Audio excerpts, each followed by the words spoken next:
राम जी से कहते, प्रभु एक यज्ञ की रक्षा आपने बक्सर में की,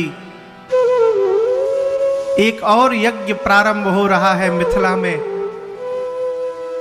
मेरे घर का यज्ञ यदि आप न आते तो पूर्ण नहीं हो पाता। आप आए और मेरे यहाँ का यज्ञ पूर्ण हो गया। मैं कहता हूँ आप चलेंगे ना तो आपके जाने से ही मिथिला का भी यज्ञ पूर्ण हो जाएगा। ये मेरा अपना मत है। चला जाए राम जी। राम जी बोले जो आज्ञा।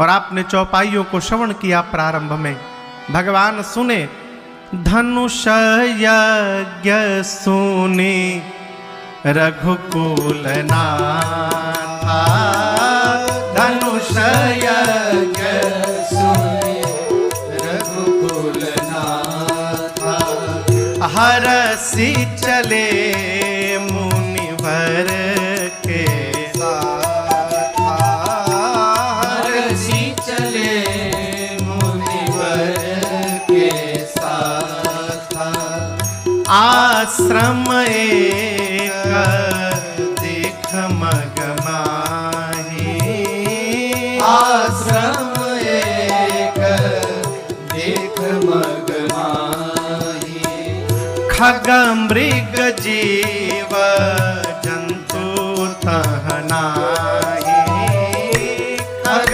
मृग जीव जंतु तहनाही। पूछा मुन, राम जी अयोध्या से यज्ञ की रक्षा करने गए, हरसि चले। बक्सर में आके यज्ञ की रक्षा किए। यज्ञ रक्षा करने के बाद अब मिथिला की ओर चले। कैसे चले? हर्ष चले मुनिवर के साथ। ठीक, आगे चलेंगे। अभी अहिल्या जी का उद्धार करेंगे। अहिल्या जी का उद्धार करके गंगा जी में स्नान करेंगे। स्नान करके फिर चलेंगे। कैसे चलेंगे? हरसि चले मुनि वृंद सहाया, बेगी विदेह नगर नियरा। आप दर्शन करिएगा, राम जी जब जब यात्रा प्रारंभ करते हैं हर्ष के साथ करते हैं। ये क्या है? ये कथा कहती है कि जीवन में जब आप प्रसन्नता के साथ कोई भी कार्य प्रारंभ करेंगे तो आपका कार्य अवश्य पूर्ण होगा, इसमें कोई संशय नहीं है। प्रसन्नता के साथ जीवन में कोई भी कार्य करिए, हर्ष के साथ करिए, रो कर न करिए। रो कर किए हुए कार्य का परिणाम 100% आने वाला। कई लोग कामों करते हैं और रोवत भी हैं। बताओ, हमें मिले थे करने के लिए।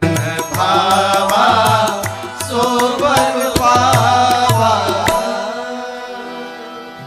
जैसे भगवान के श्री चरण रज के स्पर्श प्राप्त हुए, मां अहिल्या तुरंत चैतन्य हो गई। अब आप बताओ, कोई युगों से आंख बंद करके बैठा हो और युगों के बाद जब आंख खोले तो आंख के खुलते ही उसको भगवान का दर्शन प्राप्त हो जाए तो उस समय उसकी मन स्थिति कैसी होगी? अहिल्या जी के नेत्र खुले, सामने भगवान दिखाई पड़े, बावली हो गई, बावली हो गई। और हम आपसे निवेदन करें माई बाप, सत्य मानिएगा, जब भगवान दिखाई पड़ जाएंगे ना तो उसके बाद हम लोग कहने सुनने लायक रहेंगे ही नहीं। वाणी अवरुद्ध हो गई मां अहिल्या के। शरीर का एक एक रोम पुलकित हो गया। नेत्र से झरझर अश्रु निकलने लगे। व्याकुल होकर शरीर बस में नहीं रहा तो मां अहिल्या भगवान के चरणों में लौट गई। राम जी ने उठाया, संभार किया, हाथ जोड़कर यहाँ अहिल्या जी ने भगवान की स्तुति की है और कहती, प्रभु मैं नारी अपावन, प्रभु जग पावन, हे रावण रिपु जन सुख राजीव विलोचन भव भय मोचन। मैं अहिल्या पाहि पाहि शरण ही पाहिनाथ प्रभु पाहिनाथ, मैं अपावन अहिल्या को आपने पावन कर दिया प्रभु, मैं अब आपकी शरण में हूं नाथ। राम जी ने कहा ये बताइए आपके पति ने आपको क्यों शाप दिया?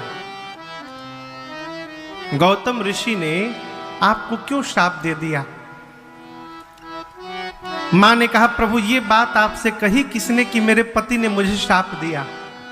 बोले वो गुरु जी के सामने खड़े हैं, गुरु जी अभी बता रहे थे गौतम नहारी शाप बस उपल दे यहां धरी दी, अभी गुरु जी ने बताया है।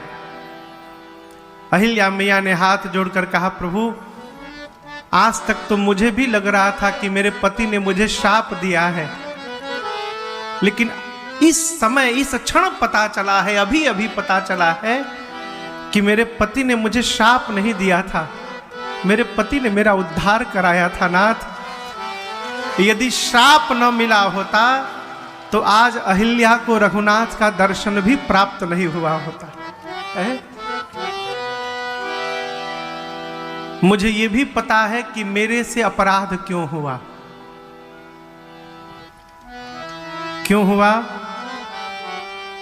आटा चक्की देखें कभो? आटा चक्की गांव वाला जाता, जाता देखे हैं? हाँ जाता, उसमें दो पट्टे होते हैं पत्थर के,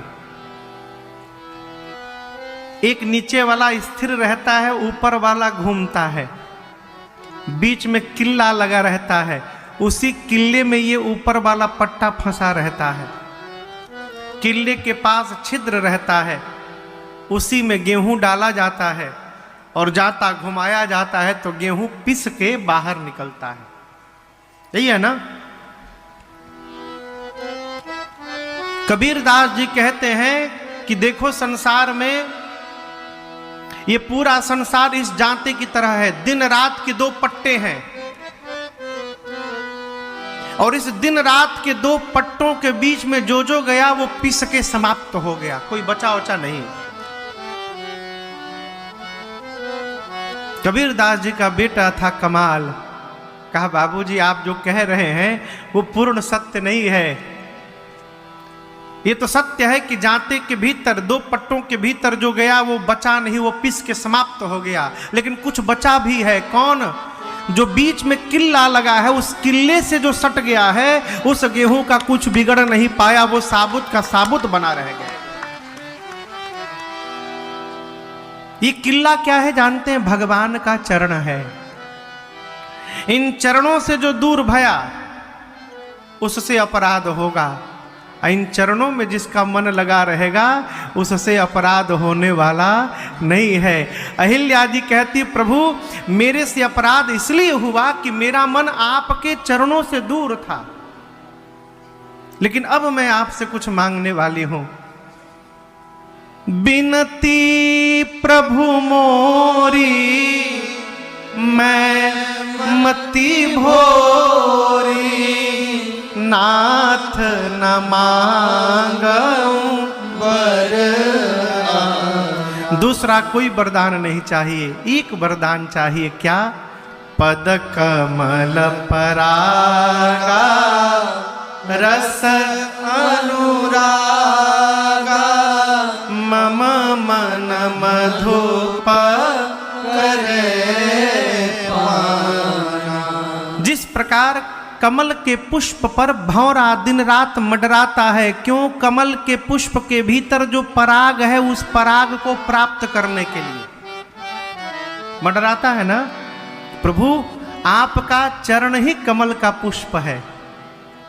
हम और आप स्तुति गाते हैं, नवकंज लोचन कंज मुख करकंज पद कंजारुणम, नवकंज लोचन कंज मुख करकंज पद कंजारुणम, नवकंज लोचन कंज नवकंज लोचन, नए नए कमल के पंखुड़ियों के समान आपका लोचन यानी नेत्र है। नवकंज लोचन, कंज मुख, आपका मुख कमल के पुष्प के समान है। कंज यानी कमल। नवकंज लोचन, कंज मुख, करकंज, हाथ की लालिमा कमल के पुष्प जैसी। पदकंजारुणम, आपका पद, आपका पांव भी प्रभु कमल के पुष्प के समान है। अहिल्या जी कहती प्रभु आपका चरण ही कमल का पुष्प है, और उस चरण में जो प्रेम है वही प्रेम उस पुष्प का पराग है। यदि आपका चरण कमल है और प्रेम पराग है तो प्रभु आप अहिल्या के मन को आज से भंवरा बना दीजिए। प्रभु मैं चाहती हूँ मेरा मन दिन रात आपके चरण के में ही लगा रहे, इसके अलावा मुझे आपसे कुछ नहीं चाहिए। मन भगवान में लग जाए। जैसा वरदान मां ने मांगा भगवान ने दिया। बारंबार प्रभु के चरणों में बंधन करके अपने पति गौतम ऋषि के साथ मां अहिल्या उनके लोक गई हैं। यहां गोस्वामी तुलसीदास जी महाराज अपना मत सुनाते हैं। क्या?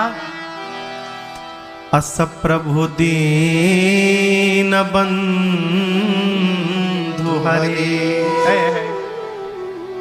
कारण रहित दया, तुलसीदास सठ तेहि भजो, छाड़ी कपट जंजाल। पूज्यपाद गोस्वामी श्री तुलसीदास जी कहते हैं अस प्रभु, क्या विशेषता है? दीन बंधु हरि। भगवान क्या है? दीन बंधु हैं। दीन समझ रहे हैं ना? दीन, दीन दुखी गरीब, भगवान इनके बंधु हैं। विशेषता क्या है? इन दीनों पर रघुनाथ जी कारण रहित दया, बिना कारण कृपा करते हैं। देखिए संसार में ऐसा आपको कोई नहीं मिलेगा जो बिना कारण आपसे सटेगा, बिना कारण आपसे कुछ करेगा आपके प्रति। बिना कारण अकारण कृपा करने वाले केवल और केवल भगवान है। भगवान कारण नहीं ढूंढते हैं, बिना कारण कृपा करते हैं। इसीलिए इनका नाम है अकारण करुणा वरुणालय। भगवान अकारण, देखिए कारण ढूंढे ना तो हम लोग ऐसा कोई कर्म नहीं किए कि कृपा हो जाए हम लोगों पर। अगर भगवान कर्म देखने लगे तो फिर भगवान मालिक है, का हिसाब होगा हो है? ये तो कहिए भगवान कर्म नहीं देखते हैं, अकारण कृपा करते हैं। गोस्वामी जी कहते हैं तुलसीदास सठ तेहि भजो, छाड़ कपट जंजाल। संसार के जंजाल में रहते हुए भजन करना है, जंजाल छूटने वाला नहीं है। कैसे? मानसिक शरणागति हो जाइए, शरीर से काम करते रहिए, मन से भगवान को याद करते रहिए। भजन का अर्थ ये नहीं कि हम मंदिर में बैठ के माला जपे। माला जपने के लिए माला क्या है? और उस पर अपने भगवान को सुलाए हैं। जब मने में सोचना है तो लकड़ी का पलंग क्यों सोचा जाए? बढ़िया सोचिए। सोने के पलंग पर हमारे भगवान सोए हैं, हम सवेरे सवेरे मखमल के रजाई से उनको बाहर निकाले हैं, उसके बाद बिठाए हैं, गर्म पानी सोने के गिलास मिला के दिए, भगवान पान कर रहे हैं। फिर भगवान को स्नान करा रहे हैं, सुंदर सुंदर कपड़ा पहना रहे हैं, सोना हीरा मोती से भगवान को सजा रहे हैं। सब मन में खूब सुंदर सजाना है, भोग लगाना है, बढ़िया बढ़िया आरती उतारना है, चुपचाप बैठ के यही करना है। अब कई लोग सोचेंगे महाराज कल से हम यही शुरू करेंगे। लेकिन आपसे एक बात बताऊं, ये मानसिक सेवा उसी के साथ वही कर सकता है जो जीवन भर शरीर से भगवान की सेवा किया होगा।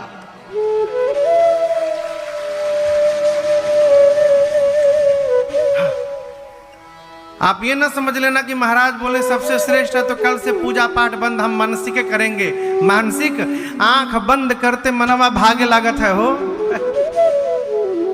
आंखें भागने लगती है। मानसिक सेवा वही कर सकता है जो जीवन भर शरीर से भगवान की सेवा किया होगा। जीवन भर शरीर से सेवा करते करते वृद्धावस्था में शरीर दुर्बल पड़ गया, हम कहीं बिस्तर से जा नहीं सकते, उन महापुरुषों के लिए मानसिक सेवा बताई है। आपने शरीर से बहुत कर लिया, अब कहीं ना जाइए, अब जहां है वहीं बैठकर मन में भगवान की सेवा करिए। ये श्रेष्ठ सेवा है, ये श्रेष्ठ पूजा है। और जो मानसिक सेवा में जो निष्ठ हो गया ना, फिर तो उसका जय जयकार है। समाज में बहुत तरह के कंजूस आदमी होते, कंजूस, महाकंजूस, न रुपया खर्च करते हैं न करने देते हैं। देख कंजूस, देखिए क्षमा करिएगा, घर में शादी ब्याह कोई भी कार्यक्रम हो तो कंजूस आदमी को मार्केटिंग करने न दीजिएगा। भले आपका रुपया कहे ना खर्चा हो, कंजूस आदमी जाएगा तो दरिद्री वाला सामान लेके आएगा, एकदम सस्ता वाला। सस्ता वाला चम्मच आवत है सफेद रंग के, यदि उससे खीर उठा दिएगा तो चम्मच में टेढ़ हो जाएगा। और यदि बिना सावधानी के मुंह में खीर डाल के खींच दिए तो पूरा होठ फाड़ देगा आपका। हमारा फट चुका है एक बार, इसलिए बहुत सावधान रहते हैं। इतना दरिद्री प्लास्टिक का गिलास लाएंगे, पानी भर दीजिएगा, अब आप उठा के दिखा दीजिए, वो पकड़ते फट जाएगा। ये क्या है? दरिद्र आदमी, कंजूस आदमी, न रुपया खर्च करता है न किसी को करने देता है। चाय का कप मंगाइएगा, इतना छोटा कप लेके आएगा, इतना छोटा। पहले तो दया आती, वो कप बनाता कौन है?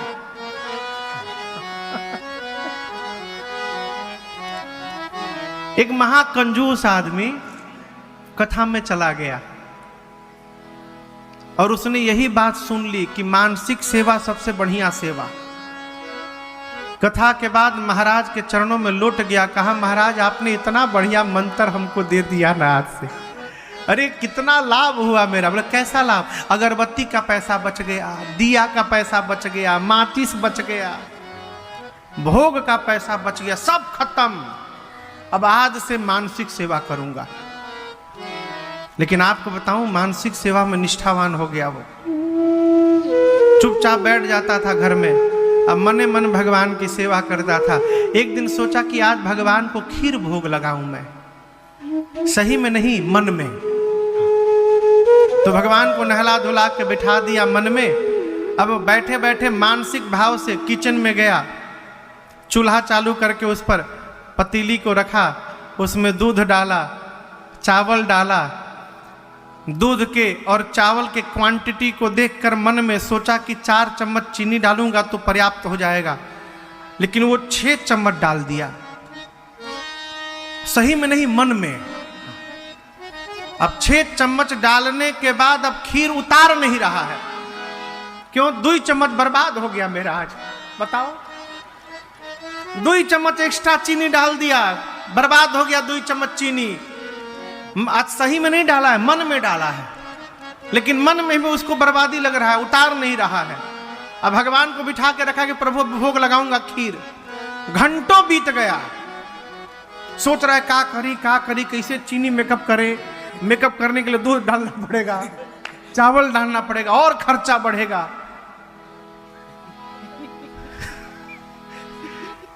जब 2 चम्मच चीनी पड़ने के कारण वो खीर उतारा नहीं घंटों तक, तो उसके सामने भगवान साक्षात प्रकट हो गए और बोले कि देखो तुम्हारा भोग मैं स्वीकार कर लिया हूं, लेकिन अब उतार दो नहीं तो खीरवा जरी जाएगा। जरी जाएगा, उतार दो उसको। ये क्या है?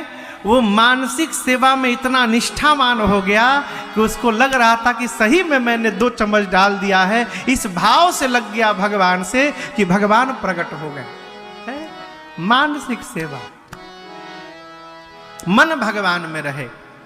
अवध बिहारी हो अरे गिरिवरधारी हो हम आए शरण तिहारी। प्रभु ने मां अहिल्या को गति दी है। गति देने के बाद आगे चले गंगा जी का पावन तट आया है।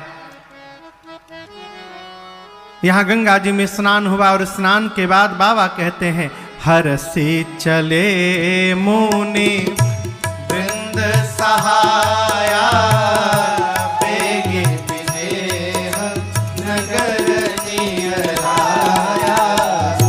पुर रम्यता राम जब देखी हर से अनुज समेत विसेखी।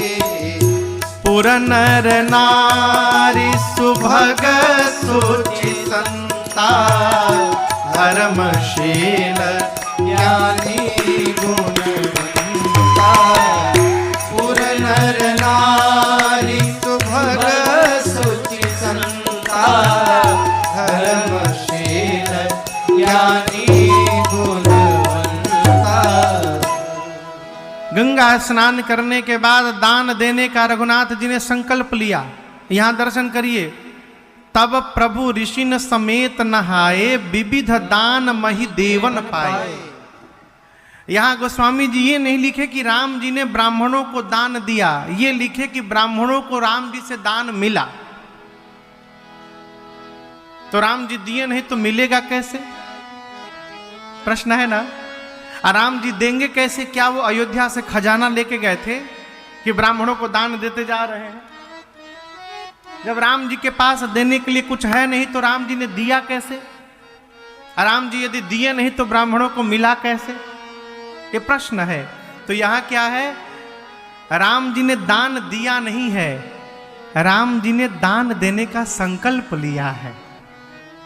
अर्थात प्रभु स्नान की और स्नान करके जो किनारे ब्राह्मण देवता थे उनसे संकल्प लिया कि मैंने आपको ये अमुक अमुक सामग्री दान देने का संकल्प लेता हूं। अब या तो हम आपको अपने घर का एड्रेस दे रहे हैं, जाके वहां से चिट्ठी दिखा के सामान ले लीजिएगा, और नहीं तो मैं जब वापस अयोध्या जाऊंगा तो आपके पते पर ये सामान आपका दान वाला भिजवा दूंगा। ये उसकी विधि है। ये प्रसंग कहता है कि कहीं भी जाइए, तीर्थ में स्नान करिए तो तीर्थ में कुछ दान करने का स्वभाव बनाइए। चतुर आदमी क्या करता है, जब किसी ग्रुप में जाता है 4-5 लोगों के साथ, तो 1000 रुपया का नहीं 2000 का नोट लेके जाता है। जहां पैसा देने का बारी आएगा, हम लोग तो खुलने नहीं खे 2000 के नोट बा। हाँ। अपने बात ठीक है, आप रहने दीजिए, कोई बात नहीं। हाँ। वो 2000 का नोट लेके जाएगा, उसी तरह घूम के पूरा 2000 रुपया लेके चला आएगा। चालाक आदमी। कहो आप को है का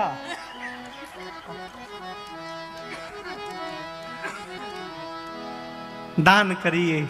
आजकल तो कितना भारत सरकार ने सुविधाएं बना दी है, रुपया रखने का काम में नहीं है। मोबाइल फोन लीजिए। 5-6 परिवार थे, उन लोगों ने निमंत्रण दिया। सरकार विवाह के दिन वही लोग यजमान बने थे, तो बोले सरकार आज हमारे किशोरी जी का विवाह हुआ है, तो कल गौना का दिन है कल, तो कल सब मंडली भोजन करने मिथिला में आवे। तो हम लोग सभी लोग गए मिथिला, उन लोग के घर भोजन करने। आपको क्या बतावें, इतना आनंद आया न जाकर। केला के पत्ते पर भोजन किए हम लोग दुबई में। और कई लोग तो इतना खा लिए कि उनको किरान बना के उठाना पड़ा।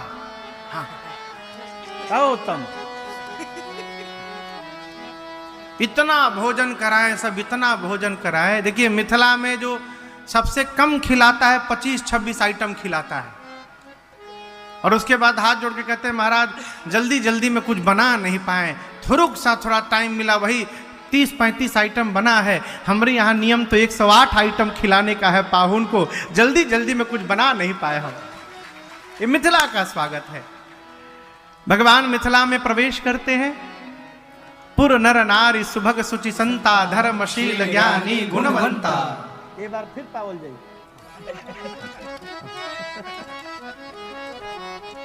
हुई नहीं बेरी। हाँ।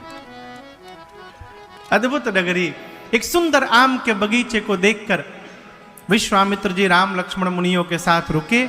सूचना पहुंची जनक जी के पास, ए जी विश्वामित्र महामुनि आए, विश्वामित्र महामुनि आए, समाचार मिथिलापति पाए, समाचार मिथिलापति पाए, आए कीन्हा प्रणाम चरण धरि माथा, कीन्हा प्रणाम चरण धरि माथा, शेष मुदित मुनिनाथा,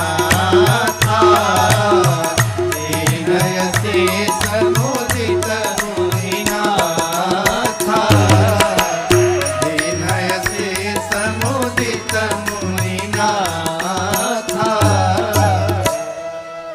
विश्वामित्र नाम के महामुनि आए। समाचार जैसे जनक जी को मिला, मिथिलापति श्री जनक जी महाराज दौड़ कर गए। और अकेले नहीं गए, संग सचिव सुचि भूरि भट भूसुर गुर बर गुर ज्ञाय, चले मिलन मुनि नायक मुदित राओ एहि भाव। देखिए, जिस प्रकार का व्यक्तित्व आपके घर में आवे उसी प्रकार से उनका स्वागत करना चाहिए।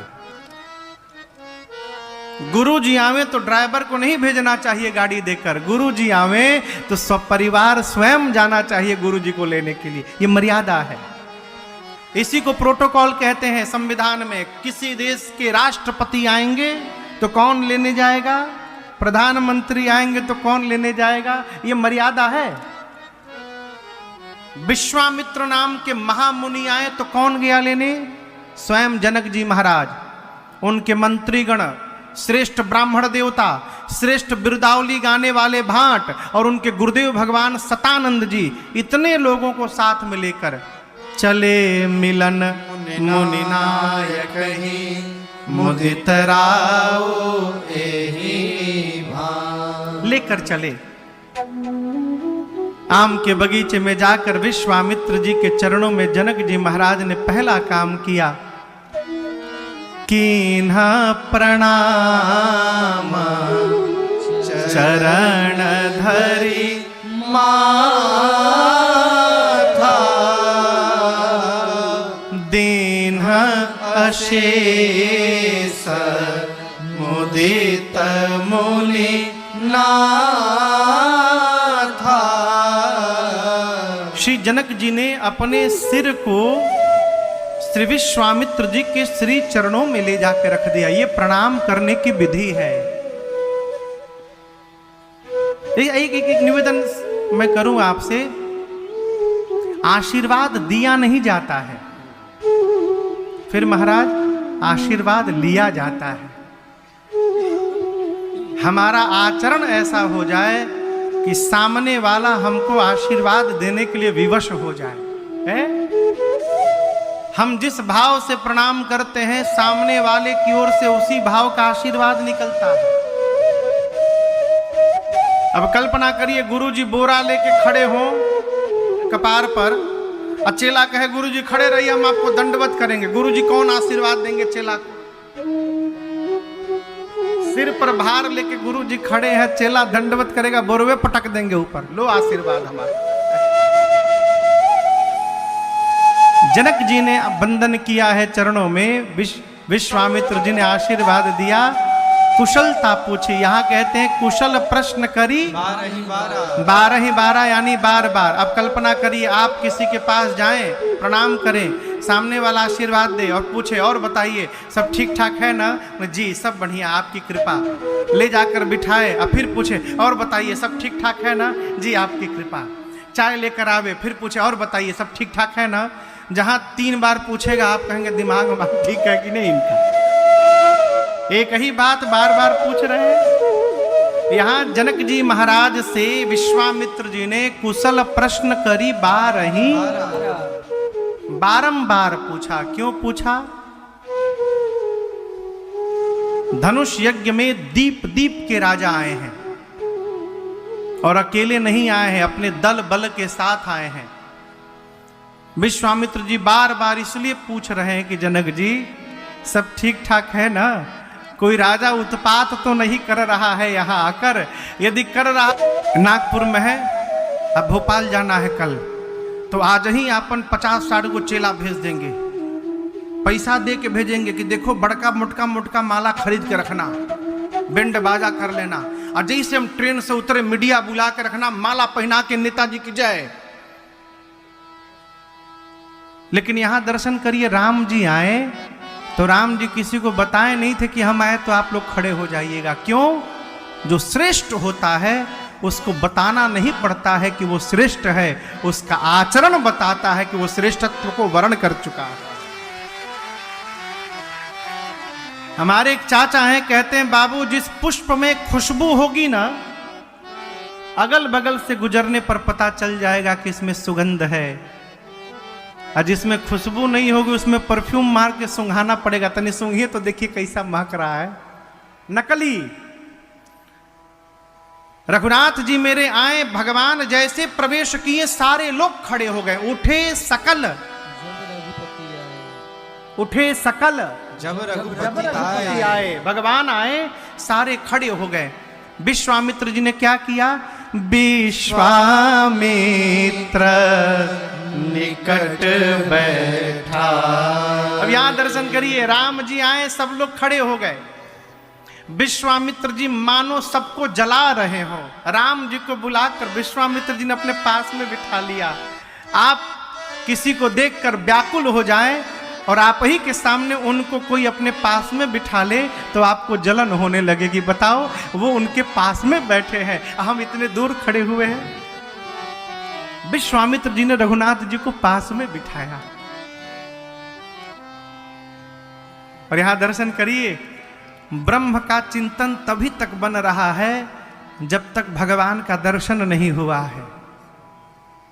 ब्रह्म यानी निराकार की उपासना जीव उसी समय तक करता है जब तक साकार का दर्शन नहीं हुआ है।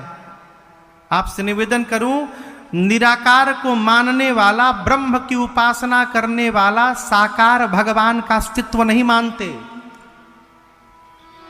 वो निर्गुण की पूजा करते, कहते आकार मिथ्या है। असुरों से युद्ध जीतकर यहां पर आ रहे हैं, ये बलवान न होते तो न कर पाते। जैसे जनक जी महाराज सुने, विश्वामित्र जी के चरणों में दंडवत करने लगे, कहे प्रभु आपकी कृपा से ये दोनों यहां आए हैं। मुनि तव चरना देखी कराहु, कही ना सकऊं निज पुण्य प्रभाव। बार बार जय जयकार करके श्री राम लक्ष्मण विश्वामित्र जी को लेकर जनक जी महाराज मिथिलापुरी के सबसे सुंदर महल में, गोस्वामी जी कहते सुंदर सदन सुखद सब सुखद सब काला, यानी आज की भाषा में कहें तो गर्मी से बचने के लिए एसी लगा हुआ है, जाड़े से बचने के लिए रूम में हीटर लगा हुआ है, बाथरूम में गीजर लगा हुआ है। अर्थात किसी भी काल में उस महल में रहिए आपको कष्ट होने वाला नहीं है। इतना सुंदर महल ले जाकर राम लक्ष्मण विश्वामित्र जी को स्थान दिया है, विदा लेकर गए। दोपहर में भोजन, भोजन के बाद विश्राम। ठीक संध्या में 3 बजे राम लक्ष्मण जी को लेकर श्री विश्वामित्र जी सत्संग प्रारंभ किए। और यहां दर्शन करिए, लक्ष्मण जी के मन में एक भाव जगा है आज। लखन हृदय लसा विषेखी। यहां विषेखी गोस्वामी जी कहते, विषेखी यानी आज एक विशेष लालसा ने जन्म लिया। ये गिलास है, इसमें यहां तक पानी है। अगर सोचिए ये लबालब भरा रहे तो क्या इस गिलास को और पानी की आवश्यकता होगी? कहिए, नहीं होगी। जो पूर्ण हो गया है उसकी लालसाएं समाप्त हो जाती हैं। भगवान मेरे पूर्ण हैं और जो पूर्ण परमात्मा को प्राप्त कर चुका है अब उसके जीवन में क्या लालसा बचेगी हो?